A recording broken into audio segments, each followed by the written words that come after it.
Hello and welcome to MetaSparks. Today I've got Ad Rebirth as a guest, and we're really excited to be talking about La Dolce Vita, the Spark song from No.1 in Heaven. Yeah, we've both been really looking forward to this one. So, do you want to tell us what this song means to you? Thank you. Hi, Paul. Hi, everyone watching. Really nice to be here for the third time, and we're really rattling through this album now.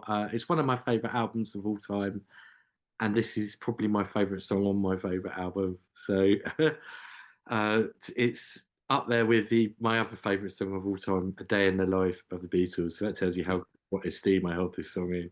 Yeah, Absolutely, right up there. albeit in a very different way. And it's meant a lot to me through my life. In fact, I was at university when I first heard it, and I was living in Islington in London, in halls of residence, a little room in a hall, and there was a very good second-hand record shop on Upper Street, which Islington obviously is appropriately enough an upper street. Most Sparks fans will know well. So a bit of cynically there, but yeah, basically there was a record shop, and they had a second-hand copy of No.1 in Heaven on vinyl, which I absolutely rinsed to death. And still got that same copy, and it still sounds just great many plays later. So it's just absolutely brilliant song, and we'll talk in more detail why. But Yeah. that frames it. Yeah, sounds great. Yeah, oh, it's a really special song for me as well. It really does mean a lot.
So that was the introduction to La Dolce Vita. And Ad, do you want to take it away? Thank you. Yeah, wow, what a start. What a start. See, when I first got into this back in the 90s, I was really into techno, and I talked a bit about it last time, the sort of hard house, hard dance sound of London in the 90s. And I was DJing, and most of my records at that time were sort of 90s 12 inches. I had loads of old 80s stuff, but the actual stuff I was playing. And within all those records, I always used to carry No.1 in Heaven around. And so, for my mind, it was just another dance record. It just happened to be about 15 years before all the others, because this was in the 90s. And I think this intro really typifies, probably as much as anything on the whole album, the idea of electronica, as we talked about this before, but distinct from just normal music on synthesizers, its own different genre, playing with sound, not melody based in a normal way. So for the first minute of this song, there's nothing whatsoever that approaches anything even melodic. It's playing with sounds, and if we look at what the sounds they're playing with, I don't think even that many are actually on a synthesizer per se. I think the voices, and I could be wrong, I think are real voices, and someone might be able to prove this, but I believe there was a technique that was also used by 10cc on "I'm Not in Love." How do we do that? There's only four of us. Tape loops. I said, great. All right, let's do it. And we spent 3 weeks recording 3 of them in the studio, Kevin, Lowell and Graham, singing ah, as long as they could hold their breath. Then they did that 16 times on the 16-track machine, copied all that across to a stereo machine, and we had 13 notes to choose from, a chromatic scale with a top C and a bottom C, and 624 voices were there at our disposal.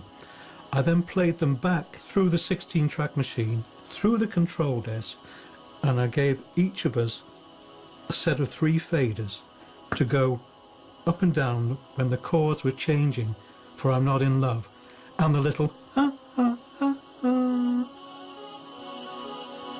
So they were playing it like an instrument, and I Yeah. can really hear that. In fact, after hearing the conversation that you had on the All You Ever Think About Is Sparks podcast, that yeah.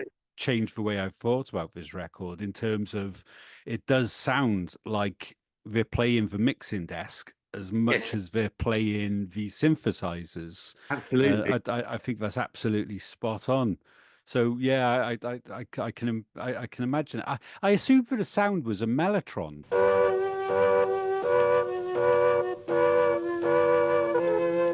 but that was just a guess.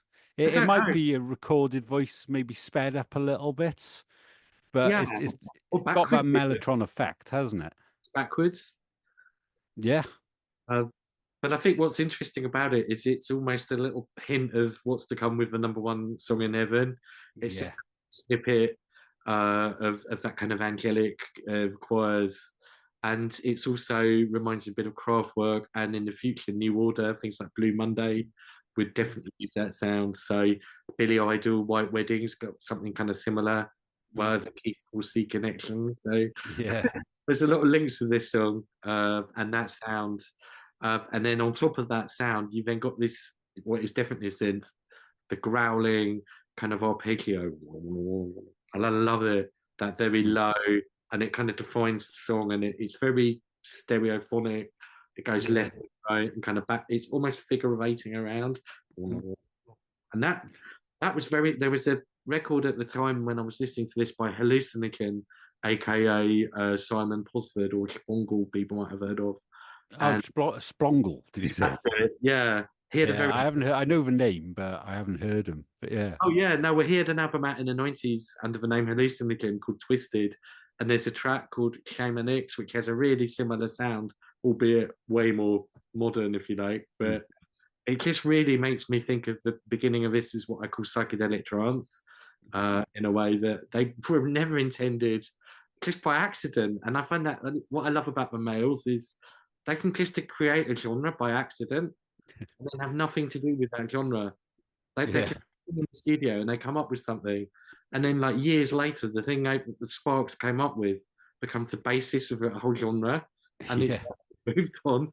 I mean, you could say that about the whole synth pop thing. Really, it's just for them, it was just an album, and yet it's yeah, a whole for them. It was just one album, and I think when you first get into Sparks, when I first got into Sparks, it's a bit confusing because you think, well, hold on, are they a synth duo? But then there's all these heavy rock songs, and I guess if you think of them as a rock band, suddenly they're doing disco songs, and so it can be a bit discombobulating. And yeah, I think that Dolce Vita is incredibly starkly electronic, maybe more so than even the other first two songs. Certainly yeah. this, and I can imagine some of the rock fans would have been, "What is this? This is amazing." Yeah, well, I'm always impressed how they won round a lot of the rock fans with this album. Yeah, I think a lot of the fans of the Island years and Big Beat, you'd have thought they wouldn't necessarily be happy to go along on that journey, but real rock fans absolutely love this album. So I was going to say maybe it's because it's got that sort of slightly psychedelic edge. It's not straight disco. It's got more of kind of a almost subversive quality to it. Can we say? yeah, yeah, I'd say so. I agree that I love the sounds on it as well.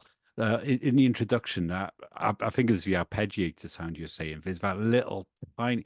What gets me is Giorgio Moroder. Is when you think of Giorgio Moroder, you think of big shiny synth sounds, Yes. but it's as much about the little sounds, I Yeah. think, and yeah, those little pulsing sounds as the whole thing sort of comes to life. Yeah, I think it's brilliant, and the way the bass line sort of fades in, it's like Yeah. like you're walking into a club or something. Yes. Yeah, absolutely. And it's a bit reminiscent of maybe the start of tryouts. I just wanted to say as well, talking about maybe studio trickery, I don't know. Again, it's a question, but those could that be Keith on the cymbals and it's been manipulated, like even a loop? So they've taken a loop of him just going Oh, possibly, Then they come possibly. onto it, and again it's stereo. You've got the other one. Yeah. Yeah, Yeah, it makes sense. I'll give her another listen with that in mind. I think it. I, I, somebody was saying it might have even been you on that podcast, but they did use tape loops quite a lot. So for this project, so I don't know it makes anything. sense to. I'm just guessing. Yeah, no, I can believe it. I think somebody was Well, they saying, did on my other voice. So they, that. yeah, They that's could have. true. Yeah, I do like the idea that they were processing Keith Forsey sounds and putting it out in a Yeah. different way. Yeah, it's good. Cool. So should we move on to the first verse or first verse into the chorus, maybe?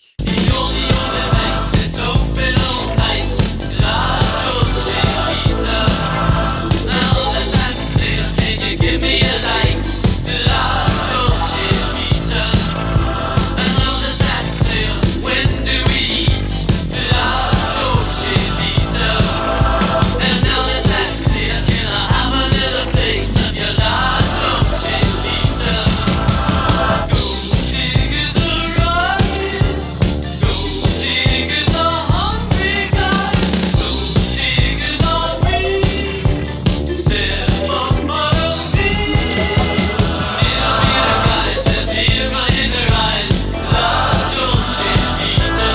So that was the opening verse and the chorus. And what I always do on this channel is look for like parallel meanings. So this song works completely on two levels. If you take it on face value, it's all to do with a man who's a gold digger, a man who's shacked up with a rich woman who takes him out on the town and pays for his meals and his drinks. And I think it works absolutely brilliantly on that level. But the other level is talking about why Sparks have gone disco. So to go into that a little bit, that opening line, "You're the only bank that's open all night." I absolutely love that line because I think it's if you take it on face value, it's the guy saying that the woman that he's seeing is like a bank to him who pays for all these meals and these drinks, but it also works for disco itself as a genre. Is music for the nighttime, for the nightclub, and this can be Sparks like acknowledging that they're entering this really commercial music scene. Disco at the time was absolutely huge and was by far the most commercial music out there.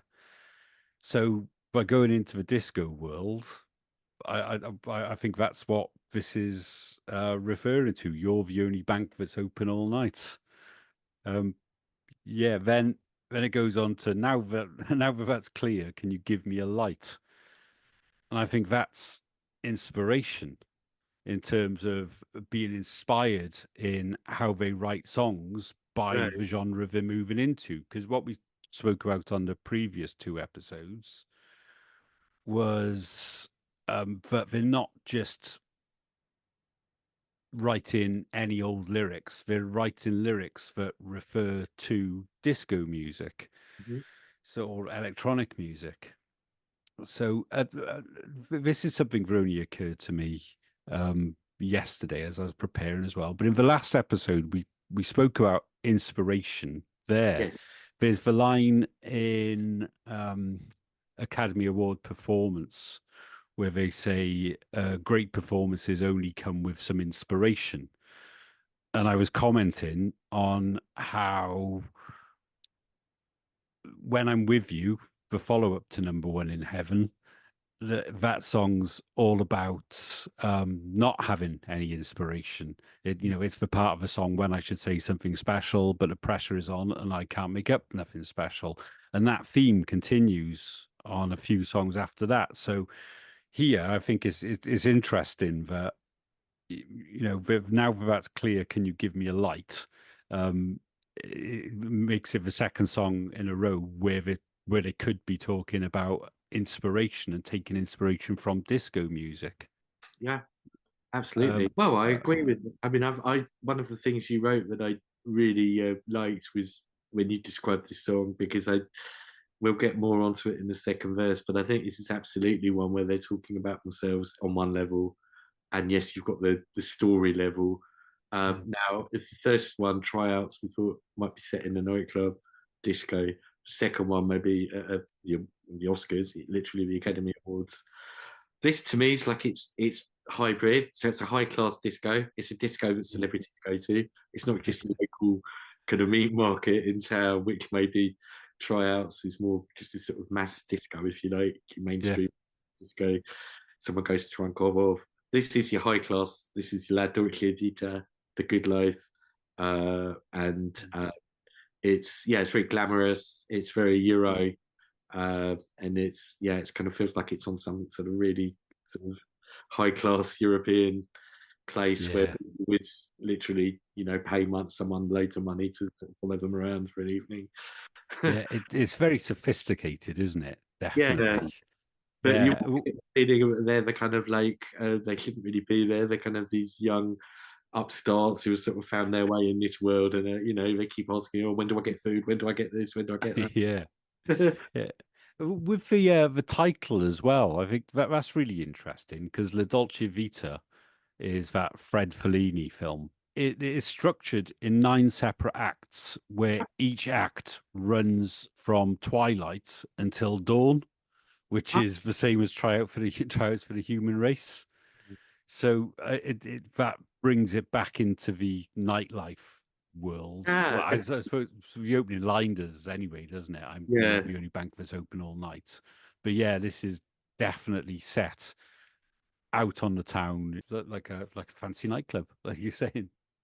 One thing I commented on when I talked to Christian and Monty about this song is that I almost get a sense of it being a song of and I mentioned the Day in the Life earlier, and if there is one thing in common with that, it's that bit where it goes, got on the bus for that, was it woke up, got on the bus. It's a real swig, so you've got a very dreamy section, very mundane section, but then this is kind of the other way around. So I feel that like there's this workman-like quality to it, like it is a job, and you've got that juxtaposed with the good life and the debauchery and the hedonism or whatever.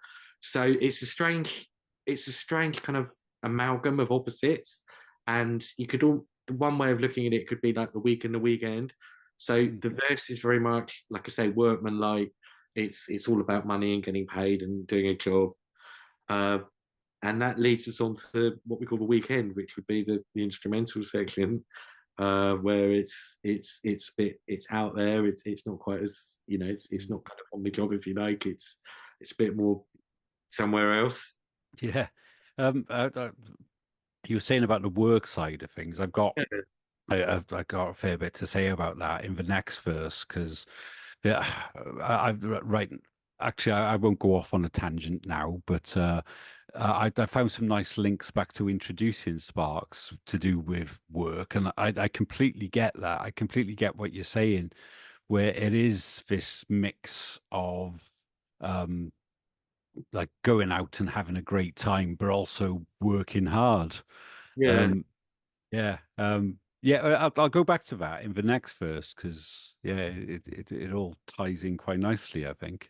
Well, it ties in with the structure of the song, which is that it's really playing around with what is underground dance music, what is pop music, in a different kind of way. Like they all the songs do that on this album, but Tryouts is essentially it's an extended normal pop song. It is at heart it's verse chorus, middle eight, verse chorus. So it follows the rules of pop, but it extends it out over like 7 minutes.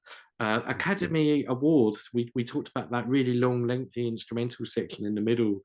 So you've got some verses and choruses, but then you've got this really kind of almost avant-garde section with all Russell. Now this one plays with it in a different way, in that you've got verses and choruses, but you've got different instrumental sections. So it's not just like one long instrumental in the middle. they punctuate the song as it goes along. So what's thus far we've had a very long intro with no real beat, just sounds that kind of coalesce. Then we get the first verse, which is a normal verse. That leads into the chorus. And so when I say verse and chorus, they're dominated by the vocals. Russell's voice in absolute sounding great, but they've got good chords. They're you know, sparks like chord sequences. The way that chorus, I love it when it goes, "Gold diggers arise." It just comes up because he's quite low, and then suddenly you get these high notes just kind of poking through. Very sparks. That hasn't occurred to me actually, that it goes up when he sings the rise. Yeah. Because this is going off on a complete tangent now, but it really bothers me that, you know, that song on Les Miserables, that look down, Yeah, that's doing it the wrong way round. It should. Yeah, I like it when songs like describe themselves a bit like that. What's it? Hallelujah. What is it? The major chord, the minor lift, or yeah, I know what you mean. Yeah, or for breaking, or I should say something special. yeah. So for Gold Diggers Arise, I think it's fascinating, this idea that it can be saying that part of the reason, at least, why they're making this album is to get paid, because it's such a commercial genre. And I find it really interesting that when you take it on face value, it's a song about a man who's being paid for his services, which is effectively the same thing as More Than a Sex Machine on the album Bulls. So on Bulls, you got an aging male gigolo who's basically saying, "Oh, I'm too old for this. I want to be appreciated for my intellect. I don't want to be just a sex machine." And you know, they're both men who are dependent on these rich women. The difference is, on Number One in Heaven, they're really happy about it. They're, you know, it's like pride. Whereas on Bulls, it's to do with well, yeah, it's like they're pissed off. So that makes me think, because Number One in Heaven was their first album of electronic music and Bulls was their last album of electronic music, I think there's some link there, in that they're saying that they feel trapped when they're making the album Bulls because they were under a record contract. I go into it quite a lot on my Meta Guide to Bulls series, but I think they were trapped in the year 2000. But here, in 1979, they were looking to they wanted to get paid and they wanted to make a success of it. So I think that's why they're telling similar stories from different perspectives.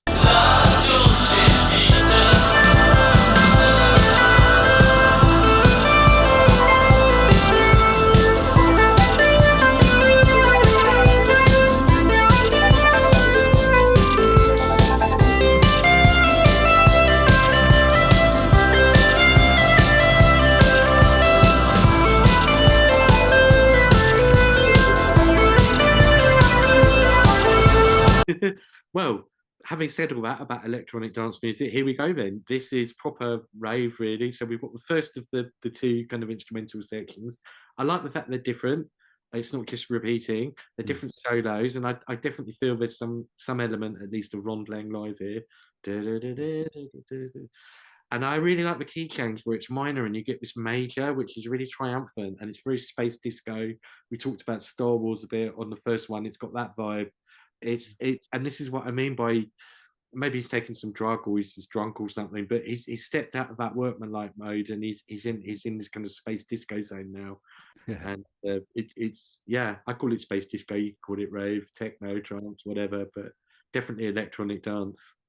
High speed, it's sped up from normal disco. Oh, it is mesmerizing, that bit. It's really mesmerizing. I find it really strange as well. It sounds like it's going into another verse, doesn't it? With that mirror, mirror, guys, there's Lyra in her eyes. But then it just cuts off. So and it goes into an instrumental. So I like how it wrong foots you. Yes. Yeah, I think they're the masters of that, like wrong-footing people in a way that just kind of works somehow. Well, this is going to be a long video, but there's so much to say. Just to say as well that this is another one that was butchered a bit in the 7-inch edit.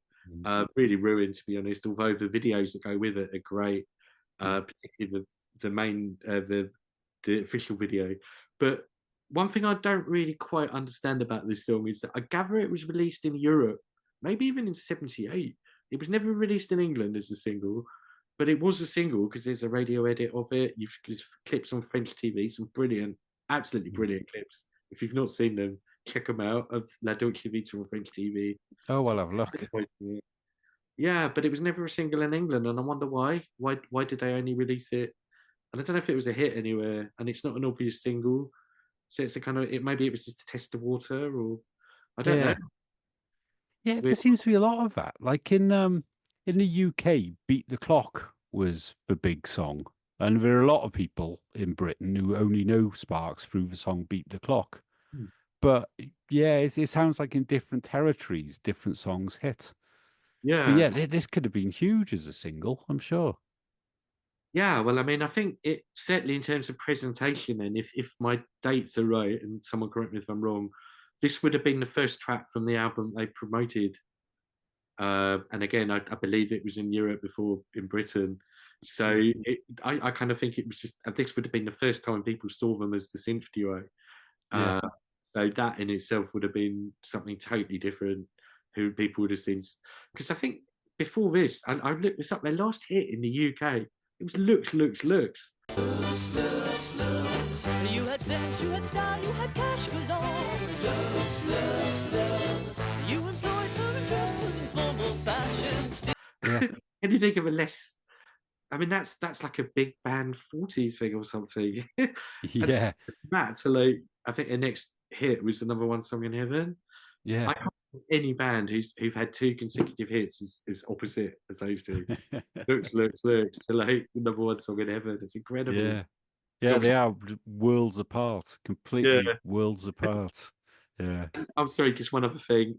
Go. Thinking because everything links to everything else, but we're talking about that lean period before this album.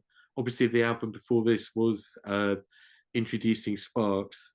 One song on there that maybe has a kind of lyrical link to this, believe it, surprisingly, but Occupation. Because I think about what they're going to do if they're not in a band.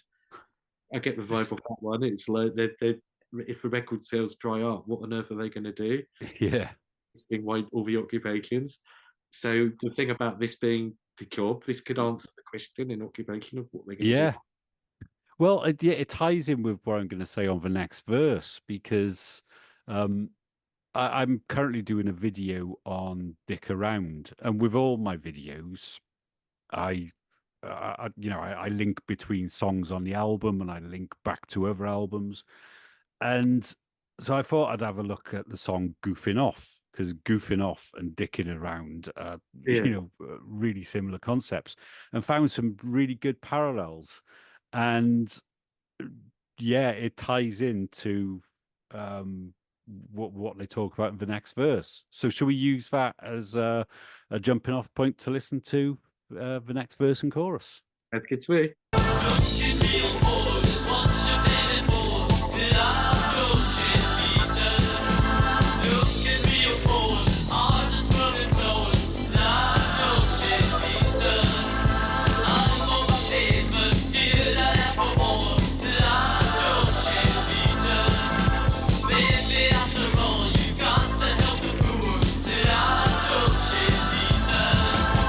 So yeah, I absolutely love this part of it because, again, it works really well as a straight story about this guy who's hanging out with a rich woman, but it also says a lot about Sparks, because it says, "Looking real bored is what you pay me for," and you can imagine if you take her on face value.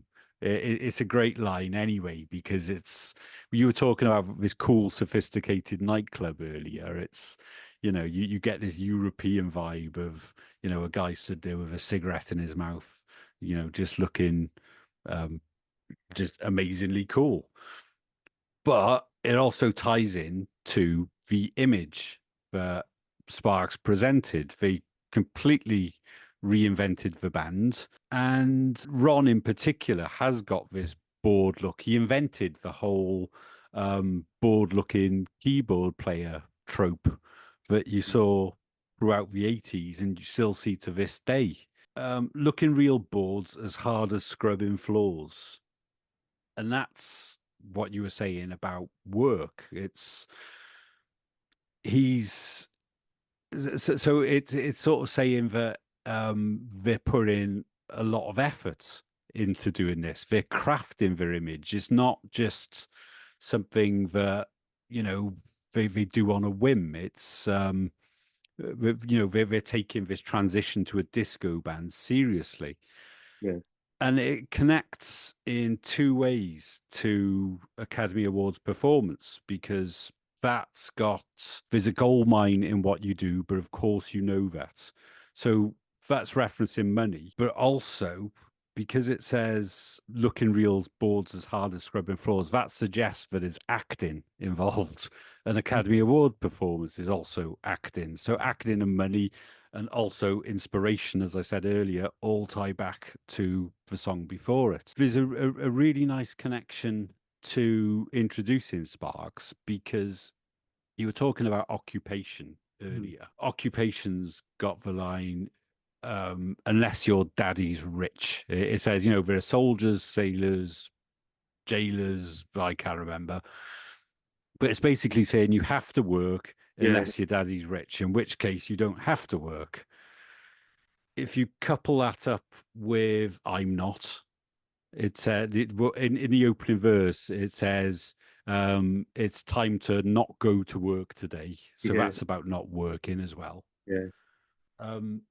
And also in Goofing Off, Yeah. they say that's all about working during the week and then getting to the weekend where you don't have to work. And that also says it's the only thing I gladly do for free. So that's about money and work as well. So the theory that I'm laying out in the video that's going to come out soon is that they kind of saw introducing Sparks as a day off. It's album number 7, so it's like Sunday for Sparks. So hopefully I do a better job of justifying it on the other video. But yeah, I see introducing Sparks as being a day off where they got session musicians in and they just followed the instructions of their record label. So here, I think it ties into that. It's an amazing line if you just take it on face value. That looking real bored is as hard as scrubbing floors.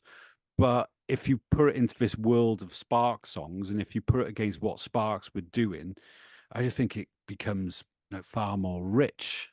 Yeah. So yeah, that's my take on that section. Yeah, no, I mean, I can't really add anything more to that, really. I mean, the thing about looking real bored is autobiographical, I think, as you ever get in a Sparks song from Yeah. you.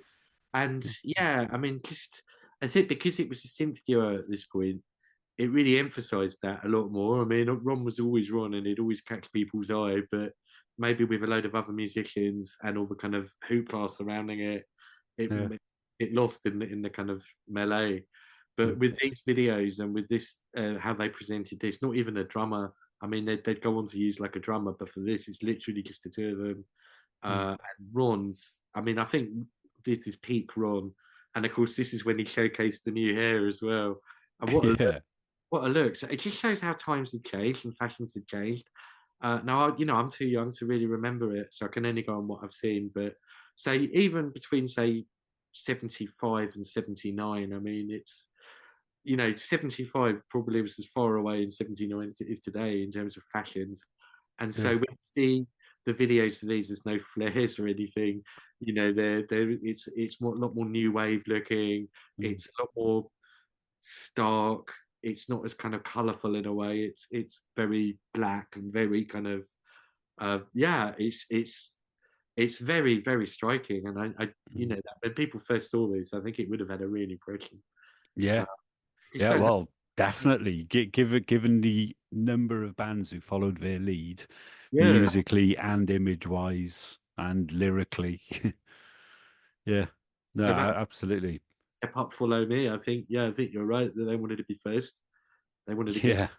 where anyone else did with this, and to be honest, pretty much did. Yeah, I mean, you know, we've talked before. This obviously they didn't invent electronic music, but I think electronic pop music or electronic pop rock or you know, lyrical electronic music, Mm. absolutely. I think you know, this is groundbreaking. Yeah, I really think it's bringing a songwriter's sensibility, but not just a songwriter's sensibility, just the whole Sparks worldview being applied to Yeah, electronic music just works so well.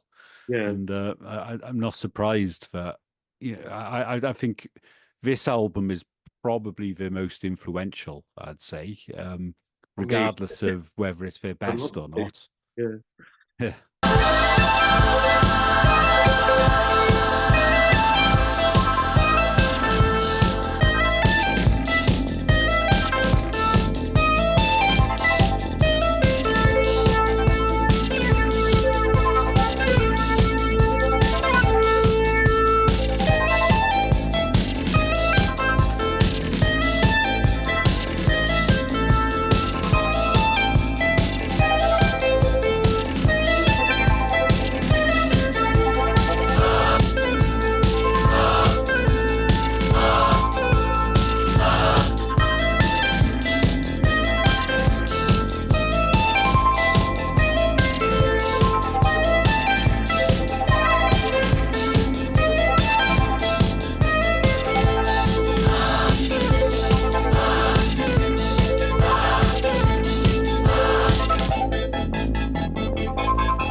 This is my favourite bit of any Sparks song ever, really. It's just absolutely brilliant. I think it really is. It's the roots of just rave music of all different varieties. I've talked about trance and hard house and stuff and psychedelic trance, but there's also drum and bass in here. Now, for those who don't know, drum and bass is not as 4/4 orientated. It's more based on the two-step, but it's also based on old funk breaks, and you really get the sense of a drum break here, not just a drum break. I don't know if it's just how he played it or if it was looped, but it's definitely like overlays. I don't think it's like you'd have to have about 6 arms to play all these because there's cymbals where there's hats, you know, like where there's snares, and there's too many drums for one person to play at once. So you absolutely get the sense of a break here, what I'd call a break beat. And also the actual rhythm itself, it's that proper kind of like that is just the underpinning of all rave music, really.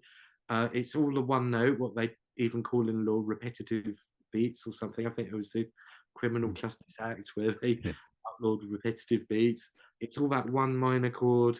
It's actually the same thing, I think, 3 times, but it kind of builds in intensity and it builds to the peak. And then you get basically, again, pretty much the first ever full drop, like you'd have on a modern dance tune, where you get instrumental build up and then suddenly it drops, and then you're left with just that pure techno. Yeah. Techno or something. It's that synth. And it's, when I say techno, not just a genre, but again, this sort of not industrial like industrial music, but kind of robotic, factory like working like pulse. It's just fantastic. It's you can tell by how I'm infusing about it. It's a brilliant piece of music. Who did what? I don't know. I mean, obviously Keith on drums. Ron, I definitely feel he's playing some keyboards there. Giorgio's doing what Giorgio does, but it's all in service of the song. It's not like doesn't feel like Giorgio's calling the shots at all whatsoever. It feels like he's keeping up with them at this case. Yeah. Our tryouts seemed like it was them adapting to his kind of natural thing, taking him with him for Academy Awards to boost up the sort of tempo. That's right. I was just saying that the song had this sort of split between the working aspect and the kind of nightlife aspect, and that seemed to be represented in the workmanlike verses and sort Yeah. of the nightlife. And then I was just saying that you've got this sort of very prototype breakdown where everything stops, and you get what I was saying was a pure techno kind of synth just on its own. Yeah. And Yeah, then you get I love that part of the song where it's sort of reduced down to like these base elements. It's like everything's stripped away. It's funny, isn't it? Because you always think of it as like a really upbeat, jolly song, as gold diggers arise.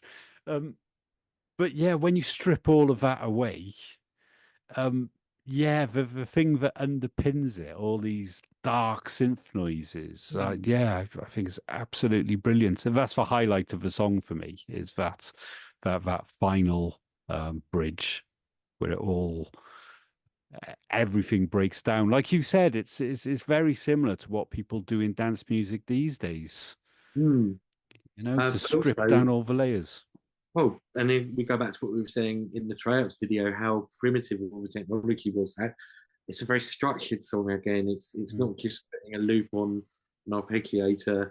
It has a build up and it has a drop, and then everything's sort of layered, and everything comes in very kind of precisely. Yeah. So how they did it, how they visualized it. This is a bit I'm just fascinated, because if you work in, say, a computer, you see the music, you see all the stuff, and I guess in a normal rock band you never saw what you were doing, but then it was notes and stuff, so you knew what to play. When Yeah. it's arpeggios and stuff, how do you see what notes are doing what? Yeah. Yeah, I'd be fascinated to know what the processes were on it, how they made these things, how they did it so far ahead of anybody else trying the same thing. It's yeah, it's fascinating to me. I don't think much has been said about the No.1 in Heaven sessions at all, is it? Oh, it's an absolute market for it, I think. Yeah. Yeah. Thank you, Ron and Russell, or anyone who knows them sees this. Yeah, I think the world is crying out for kind of real geeky muso documentary on it, because it's genuinely really interesting. It's not just any band in any studio recording any album, which is always interesting, to be honest, but Yeah. it's something that's so technologically interesting. I think a lot of people are interested.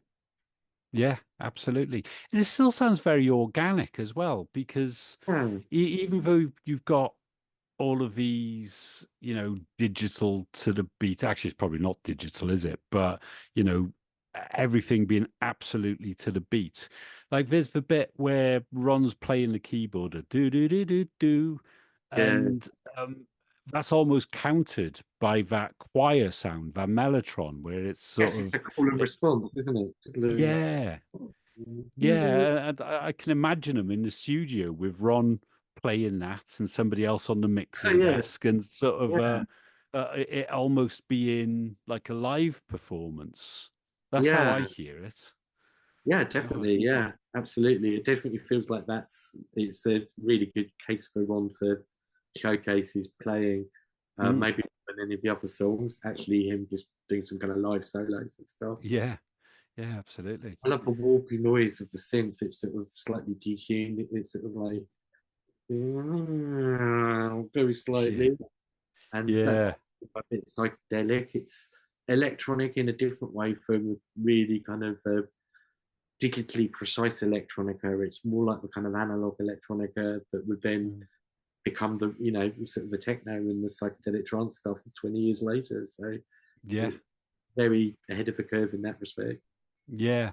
But it's what I was saying in the last recording, where you think of the Giorgio Moroder synth pop hits, and you think of all the big sounds and big full mixes. But here, it's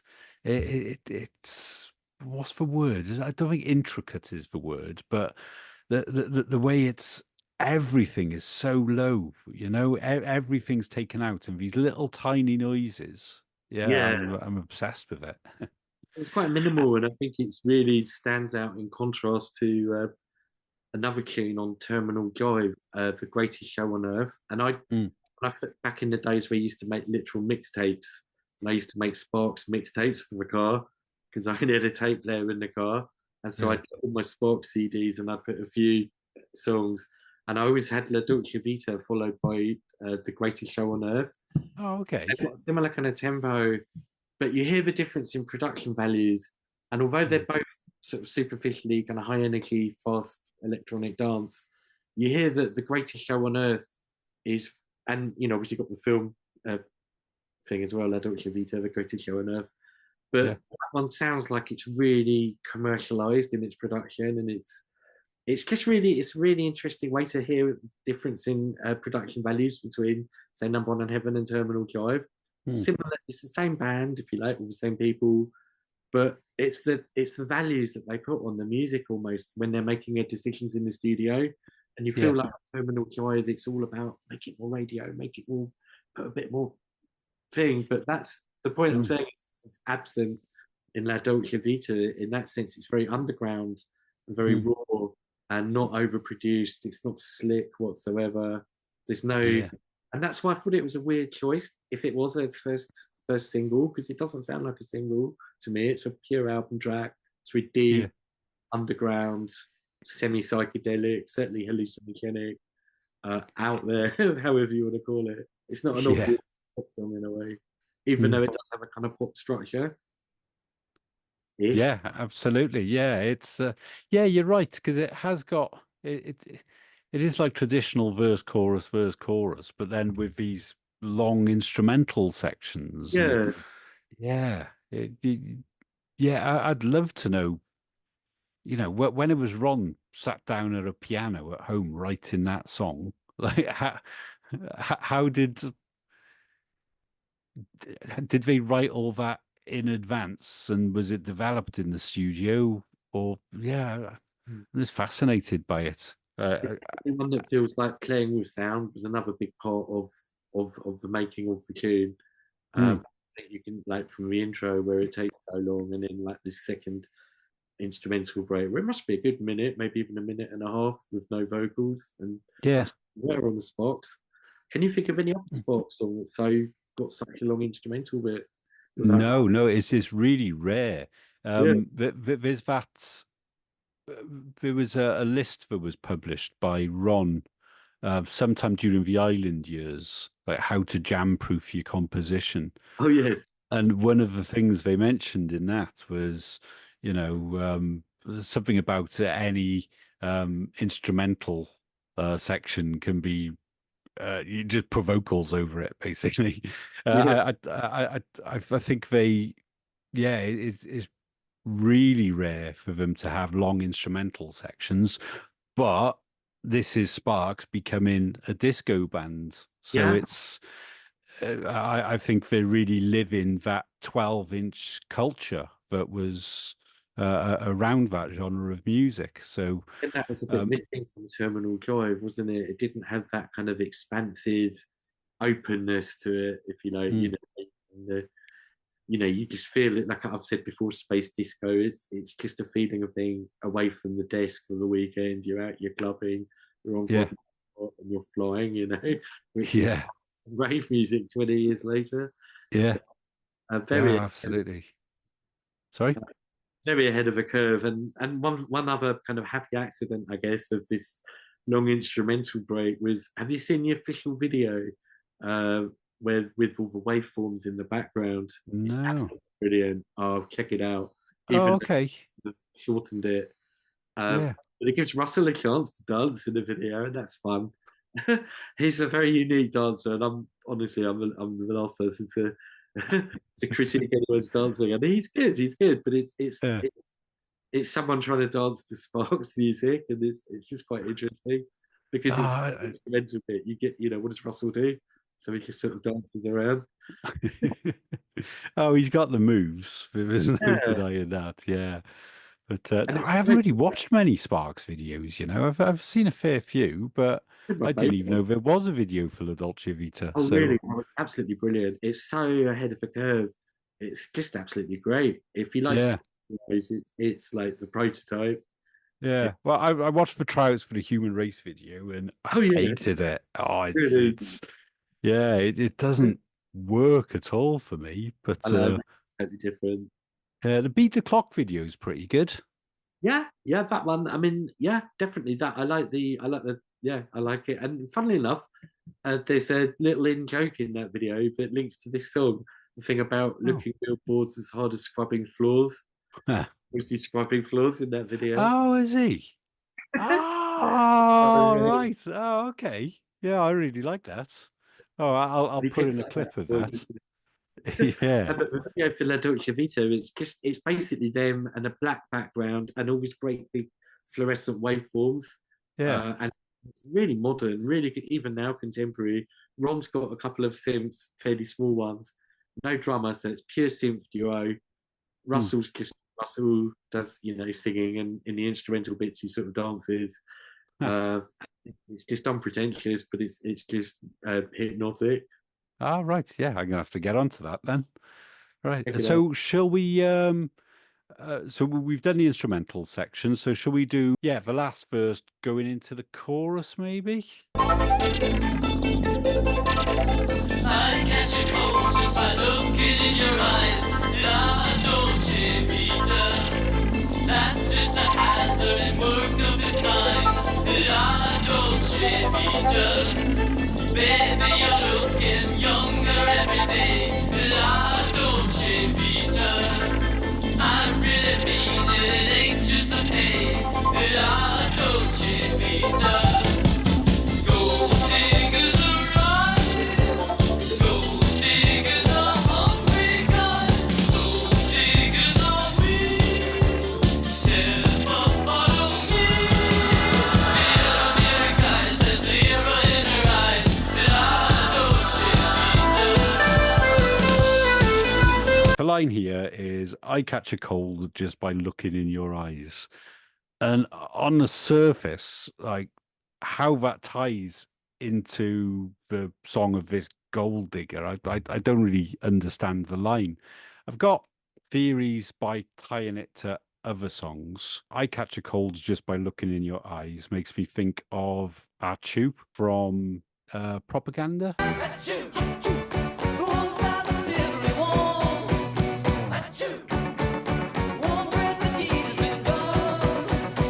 I've got theories about that song that I haven't put down on video or written about yet, so it's a little hard to explain in detail. I think there are lots of reference on Propaganda and Indiscreet to this idea that they want to leave the UK. They're fed up of being a famous band. That's destructive for them, and I think R2 fits into that world. In that it's kind of making the music a little bit more ill, for want of a better way of explaining it. There's the line, he's gonna whisk you away, he's gonna make it okay. Yeah. And there are lots of references to leaving over Indiscreet and Propaganda. And I think, again, if the woman he's talking about in the song is his creative muse, then he's going to whisk her away and they're going to go and start having fun again in the US. And, they're happier as a small cult band as opposed to being household names like they were in the UK.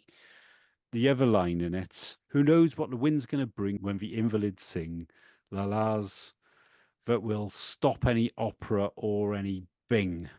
Yeah. And that's like stopping a performance, So I think it's saying that over time, anybody who's successful will get worse. And it says, sing, spread the news across the land. All winners will be also rans. Okay. So if it's saying that all winners will be also rans, it's saying that the people who are high up in the charts are going to burn themselves out. And if maintaining a creative streak or maintaining his own creativity is the most important thing to Ron, as I've said on other videos, then it's almost like Chu is making the band making them slightly ill so they're less appealing, and then they can go and do their own That thing. deliberate self-sabotage thing, or slight, yeah. Yeah. I think they're a band that are huge on self-sabotage. Now, I don't know how plausible any of that sounds because I'm not very good at summarizing these ideas. That's why, I'm making a video on Dick Around at the moment, and it's Yeah. going to be like an hour, 20 minutes on just this one song. So, that's what I think it's referring back to. Okay, yeah, yeah. And the other thing is where it's looking forward. They're making disco music, which is it's known for being catchy. It's known for, disco music was never seen as being like particularly challenging. It was like earworms and that sort of thing. And they reference this in No.1 in Heaven with, Yeah. lyrically weak, but the Yeah. music's the thing. So, but the idea of music being catchy, I think that's what I Catch a Cold is partly referring to. Yeah. Because again, excuse me if I'm rambling, but hopefully it'll make some kind of sense. In My Other Voice, that's the first of the songs in a run of, I think, 5 songs that all have references to having a hidden meaning, almost like a practical joke delivered via a catchy pop song. So, as I was saying earlier in this video, the No.1 song in Heaven, parts 1 and parts 2, both reference death. So you can imagine these people dancing, and why are you hearing it now? You ask. Maybe you're closer to here than you imagine. So it's taking this euphoric dancing scene and making the dancer think about their own death, all delivered in a catchy pop song. My Other Voice, for leads up to it, says, I'll be all you hear for years and years and years. So that's embedding a dark idea in a catchy pop song. The same thing happens on Dancing is Dangerous. Dancing is Dangerous gently embraces us, which is like the warmth of this music, but then it won't let go until the end of our days because it's catchy music that stayed inside your brain. There are a few other references as well, but they don't come to mind right now. But yeah, I think that's what I Catch a Cold just by looking in your eyes is about. It's taking those ideas and putting them together. People talk about an infectious melody and stuff, don't they? So Yeah. yeah, like something's gone viral, Yeah, exactly. So I see it as Ron, by looking in her eyes, at the moment, his creative muse is taking the form of disco music. So I think that brings together, the destructive side of what I was on about for a Chew and the patchy side of what they talk about for delivering this message. So yeah, that's how it works out for me. yeah. Yeah, I mean, that makes a lot of sense, really. I mean, one possible explanation that kind of doesn't really counter that, in fact, it probably expands on that, is the idea of maybe sort of slight disdain for disco. So, I catch a cold by looking in her eyes. It's sort of like I cringe a bit, or I just see it as this cold cash machine. I'm looking at it from a very cold, cynical point of view. And that's just yeah. this is what you got to do. Oh yeah. That makes sense. That all adds up. It's quite a funny way of Ron criticizing the scene that he's now a part of. Yeah. Yeah. Or it could just be the record industry as a whole, just which was this pretty much then. So I wonder what it means, like on face value. If you do take it as a song about a guy who's having his nights out on the town paid for, I catch a cold just by looking in your eyes. No, I don't see how it ties in, but I love the line. The other thing I love about it is the way it sort of continues the instrumental bridge, the way everything breaks down, and rather the whole song coming back for the verse, it's still really minimal, isn't it? The backing behind it is Yes. like, oh yeah. I think the bass line comes back in, but yeah, that part of the song is magic. I'm just looking at these lyrics now, and we've talked. I actually studied journalism at uni, so I'm a bit of a kind of grammar geek, and I'm really into sort of like grammar and tenses and stuff. So I've just noticed that with this song, it's very unclear. I talk about who the protagonist is and who the voice is, and in tryouts it was we, and I was talking about the situation in Academy Award performance where it's you do this, do that, and it's someone giving orders to someone. So I wonder if this is the same people. It's very all over the place. It's like there's Lyra in her eyes, looking real bored is what you pay me for. Step up, follow me, gold diggers are we. So it's really all over the place. It's very, Yeah. you're not quite sure who's talking to who here. Obviously, the guy in the song, I ask for more, I catch a cold by looking in your eyes, but there's Lyra in her eyes. So it's just a weird way of writing a song, and I'm sure it's completely deliberate, and it's just kind of discombobulating, and it adds to that weird sort of awkward, indirect kind of opaqueness to this song. It's not obvious. But maybe it's the characters in Academy Award performance, and maybe this is the person who was winning the Academy Award performance, who was really convincing, and what a convincing performance. And so when he looks in her eyes, maybe she's there's no soul. She's just playing her part. Yeah. And that's she's a cold. So maybe it's kind of about a fake person. Yeah. Fake partner that they've not got a real boyfriend or whatever. They've got the gigolo. Yeah. So it's all very soulless. There's no loving passion there. It is that cold scenario. I think that's what all the things that we've been talking about, the fragments. That's what we're getting to the conclusion now. It's a very cold song. It's cold, icy. It's sort of not soulless in a way, but the people in the song are soulless. It's an alien, unnerving quality, because I don't think anyone really want to be with these people. They don't sound like very nice people, but it's just very weird. It's a very weird song. That's why I love it. Yeah. Well, it's the two sides of it, like you were saying. It's you've got this cold bass to it, but then that chorus is so upbeat. If it wasn't singing about gold diggers, it does sound just jolly and upbeat and happy. But yeah, underneath the surface, peeking out and several times on the song is, you're right, this cold, icy bass. And maybe that contradiction is encapsulated in the very last lyric, which really is one of the all-time great Ron lyrics, I think. I only noticed just before hitting record earlier is, so in the verses, it always ends with La Dolce Vita. I catch a cold just by looking in your eyes, La Dolce Vita.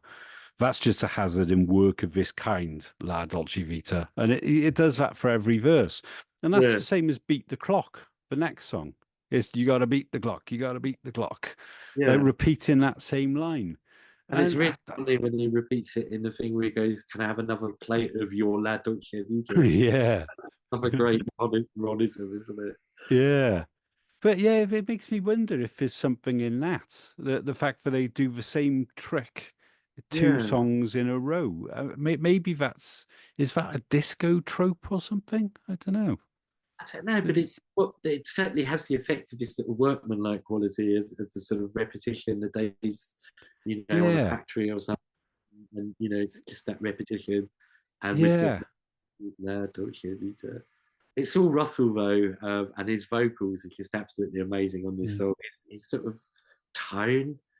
It's very. It just feels cynical. You can kind of ooze. It feels like the sort of. I don't know, out and out cynicism. That's too nasty. But this sort of disdain for these characters in a way. It's not a flattering portrait, is it? Yeah, that's often the way, isn't it? The characters in Spark songs can be like very unlikable people. Yeah, but it's a likable song because it's just a situation, and yeah, it is really absolutely one of my favourite Sparks songs, and Mm. it's one that's most. I think the thing is, and I always compare it with Terminal Joy, but I think it is, what makes Terminal Joy can be not as good for some people because there's a lot of quality, but can be compared with this album. It Mm. always is compared with this album, and so I think it's instructive to say what's different, if not what's better or worse, what's different. Yeah. And let's say I think this one's very no concessions when it was being recorded to having a hit record. I don't think. Mm. I don't think they were thinking that with this particular song. I could be wrong. Maybe Yeah. that's why Beat the Clock is more consciously like a pop song in a way. Yeah. This one really feels it's very artistic in its feeling to me. It's Yeah. really pushing the Yeah, button. it's this really interesting combination, isn't it? Of all of the songs sound like pop music. They all sound accessible, but there's always there's always something artistic that Sparks put in there that almost steer it right away from being a straightforward pop song. Yeah, Maybe that's something a little self-destructive as well. Just that line, "I catch a cold just by looking in your eyes." You can imagine that putting radio DJs off the idea of playing that song out. yeah, Yeah. yeah. It's a weird one because it plays with, but when people talk about pushing boundaries and stuff in music, it's one of those Mm. cliches. But I think this is what it really means. Mm. Boundaries. You have conventions, you have styles, and you have tropes, and you have certain things that make a genre a genre. And I like to think about what makes rock rock, what makes disco disco, Mm. what makes pop pop, what makes electronica electronica. And this album just pulls and prods. It's like a kid pushing all these buttons, going, "What does this do?" Yeah. Right, it really does break down boundaries. I feel it really. They've got their rock past, they've got their pop sensibility. They're surrounded by electronics. Disco's the most popular thing, and so all this stuff's going on, and it just smashes and melds and merges these genres, Yeah. and it doesn't sit comfortably in any one of them, but it's kind of adjacent to so many, and then created a load more didn't even exist at the time anyway. So Yeah, and all of this whilst having this really consistent sound, because what you say is absolutely true. But if you described that, it would sound like it was like like a hodgepodge of ideas, and no two songs would sound the same. yeah, But you get this, well, every song on the album comes from the same world, and despite that, it's like you said, it's got all of these different influences. It goes off in all these different directions. It's like yeah, all the songs are all part of No.1 in Heaven, but all so far removed from every other song on the album. So yeah, definitely. They're all yeah, self-contained gems, really, but there's so many different meta narratives that not just within the album that link with the other albums, and this is why I always go back to that thing as first and foremost, it's the Sparks album. Whatever genre it is second to the fact that it's the Sparks album, and therefore it has all these lateral links with all these other Sparks albums, regardless of the instruments on them. And this is why it can link up with things like Occupation and The Greatest Show on Earth, and sort of be the missing link between those two songs in a way. yeah, absolutely. Yeah, I think I said in the last recording that what really appealed to me when I first heard Sparks is hearing "When Do I Get to Sing My Way" and "This Town Ain't Big Enough for the Both of Us" within a week of each other. And you're right. I mean, it's clearly the same band, but I can't really think of two Sparks songs that sound the same, despite all of that.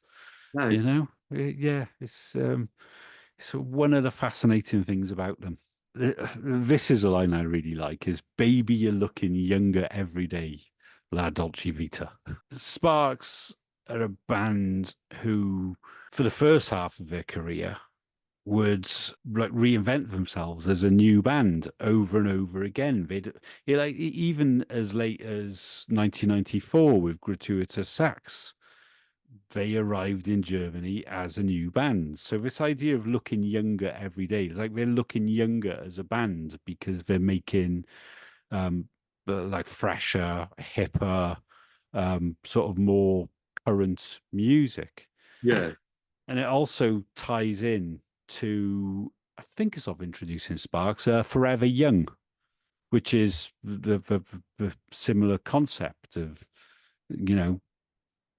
Yeah.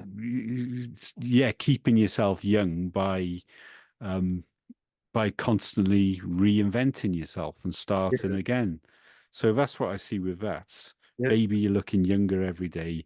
I really mean it. It ain't just for pay. I think that's a really great line as well. So for I really mean it. It ain't just for pay. I think it might be, they've acknowledged that they're making disco music in order to make money, Yeah. which I think is fine. It's saying that we're not only in it for the money. We're also doing it to challenge ourselves, to keep ourselves young. It's not a commercial sellout going into disco music.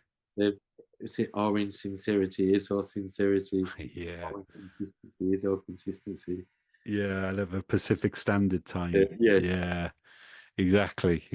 Our insincerity is our sincerity. Yeah. That should be a real motto. There are a few lines I think that can really sum up Sparks, and I think that's amongst the top. Let's cut to the outro.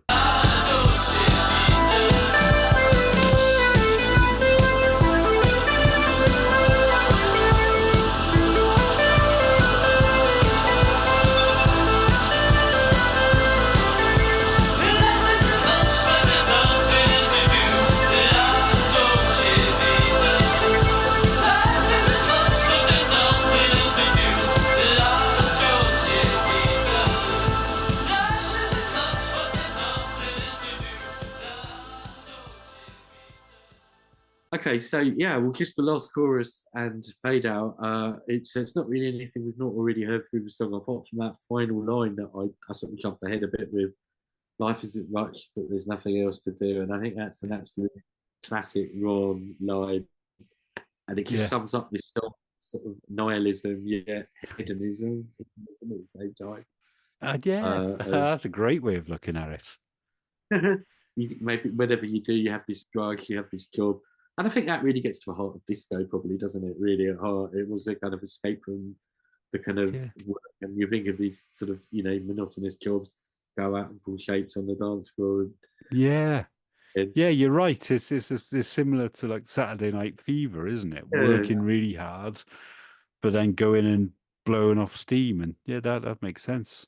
And I think the instrumental sections really, that's kind of what they're about. Really, they are about the dance floor. But they come at it in such a bleak way from standard disco that they kind of accidentally invented music styles of 20 years down the line. Yeah. Accident. But I think it really goes back to the analog electronics and these dark growling rhythmic arpeggios with a hard, fast pumping beat. And they saw this and they used this years before anyone else. And it just so happens that the nightclub called Heaven actually would then go and play this kind of music for real. So they're up there one way or another. It's all very lateral. It's all very meta. But we're here to join those dots, exactly. In fact, everything we're saying is true. There really is a nightclub called Heaven. Sparks really did do a song called the #1 song in Heaven. So it all links together. Yeah. I love the melody on this section in particular. That love isn't much, but there's nothing else to do. It goes so well with that instrumental section. It's absolutely brilliant. And Russell's voice, and he has to sit and get a really high note and then way back down. Really it's got to be so challenging to to be able to like jump octaves like that. But the actual words as well, I really like. It's because I always try to make the connections to songs that have come before and songs that have come afterwards. This to me ties into Nothing to Do from Big Beats. Yeah. So Yeah, of course. life isn't much, but there's nothing to do, Yeah. which is Nothing to Do has got one of my favorite Sparks lines as well.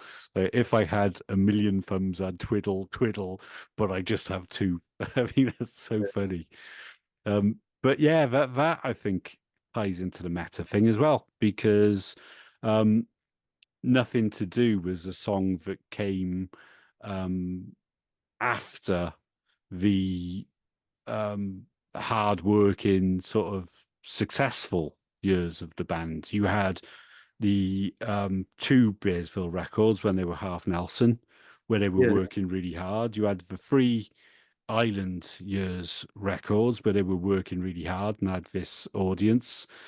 And I think Nothing to Do is joking about not, either not wanting to work for a while to take a break, Yeah. or just not knowing where to go next.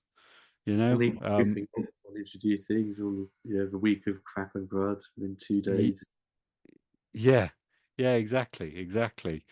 So yeah, I think they're bringing that back. Is that they were as a band saying that they've got nothing to do, and here they're saying, well, we're going to write about life, because if you boil down any disco record up until this one, the subject matter was always to do with life, and we've talked about the arc of the album going from life to death. Yeah. I think this is a midpoint of that. They've been talking about, life isn't much, but there's nothing else to do. Can be talking about, well, what's our songwriting going to be about? And to start off with, it is about life because it's based on these disco tropes, but that's soon going to change by the end of the album, when it's going to be about death. And they've introduced a new theme into the world of disco songwriting. So yeah, And, that's my interpretation. Well, yeah, I mean, my thesis, as I've said before, and this is just a guess, but I'm sticking with it, is that they recorded these songs roughly in the order we hear them. And so this would have been midway through the project. If that's the case, they very much met Giorgio on his terms for tryouts. They pulled him up to hit their faster BPM for Academy Award. And now it's sort of like pretty 50-50. So you've got these kind of long electronic dance sections. You've got the lyrical and the kind of vocal and the melodic, and Ron's playing. So, and I think you've also it's taken to this point that's pretty damn experimental, pretty damn underground, really. And I think it sort of like leaves the first half of the album with probably maybe people thinking, is there any pop singles in all this lot? Which is for what might be following mindset into maybe making the next song. So it does seem to kind of point the way forward in that regard. Yeah. I agree about the order mattering, and I think being. I assume it was recorded in the order it was released, but yeah, I'd love to find out. Good story. What's it? Anthony Watson said, sometimes the legend is better than the actual facts. Yeah, exactly. The legend is better than the actual fact. I think that's a great way to end the show, personally. It's a good line. Just to sum up once again by saying it's such a great song, and we found so much to talk about it, and I'm really interested to hear what other people think. Yeah. And a lot of other people have said it's their favourite Sparks song. So I think what it proves is that you don't have to try and be commercial to be really popular. And this is one of those songs where I think it's popular because it's experimental, and because they're not consciously trying to chase any kind of demographic, or they're really just following their art here, and it's all unleashed. And I think it all, if you want to know why people like Sparks, this song has so many of the things that make them what we love about them. It's got great lyrics, great kid, brilliant electronics, brilliant danceable rhythm, one way or another, brilliant singing. It's presented in a totally original way. No one had ever presented music like this before, and it's still relevant lyrically, nothing whatsoever dated. You think how old these lyrics are, like 45 years old, yet we can still totally relate to them. Sonically, it pioneered genres that were still popular to this day. A totally different kind of dance music. There's hard dance music that's fast and intense, and it's not just sort of soft and, you know, Yeah. it's actually about a driving, you know, propulsive kind of forward thinking kind of thing. Oh, I love that way of putting it. That is a really, really great way of putting it. Yeah, it's certainly an album that stood the test of time. And I think when it came out, I wonder if it had been a much bigger hit if it came out 2 years later. But Yeah, it's funny that actually, because I think the trouble is people just lumped it in with disco, and it's just that's the wrong way to judge it. It's like, you know, it's not. It's just something else. Yeah, you're right. It's synth pop really, or whatever it is. yeah, It's not just disco. I say not just disco because it is disco adjacent, and it's a comment on disco, and it's intermeshed with disco. It's not just disco.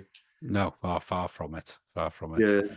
Right, so let's call it a day there then. And so thanks everybody for watching. And if you could like and subscribe and comment, we'd love to hear what you've got to say about all this.